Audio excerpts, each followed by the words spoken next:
the dignitaries, guests, and all the participants. I, Dr. Ruku Gupta, extend my warm welcome you all for today's session in this 15-day international training cum workshop program on Agriculture 2.0, a next-level approach towards sustainability, smart farming, and agri-innovation that is jointly organized by Just Agriculture e-magazine, Agro-Environmental Education and Farmer Welfare Society, and our co-partners. I am profusely overjoyed to take the opportunity to introduce our guest speaker of today's session, Dr. 𝐒𝐮𝐝 sir. He is an inspiration for the younger generation, as our guest speaker is second batch of ARS cadre in plant breeding discipline. Sir has a diverse experience of research and coordination in ICAR system of over 40 years, including hill agriculture, forage production, underutilized and underexploited plants, plant genetic resources, IPR management, and many more. Today's guest, our speaker, is an internationally highly trained resource person. In his scientific career, Sir has many contributions, which include developing of descriptors of bamboo, a plant, paddy, and sugarcane wild relatives in northeast India, wheat in 𝒂𝒑 Himalaya, jojaba in Southern California, and evaluated and conserved legume crop germplasm at National Gene Bank. His well-known backstop contribution include amendment of Indian legislation on Plant Varieties and Farmers' Right Act 2001, Biological Diversity Act 2002, and Genetically Modified Organism Act 2004.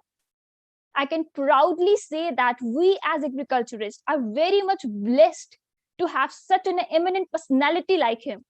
We should also acquire from this learned personality how to live in life with no stoppage. I am personally very much inspired by Sir with his deeds or contribution in the field of agriculture. Now, it's time to invite Dr. 𝐒𝐮𝐝 sir, former Assistant Director General IPR and National Coordinator under National Agriculture Innovation Project ICAR, on the topic Agriculture 2.0, a cutting-edge perspectives. We are very much honored to you have, sir. Thank you, sir. Over to you, sir, please. Thank you. Am I audible? Yes, sir. Okay.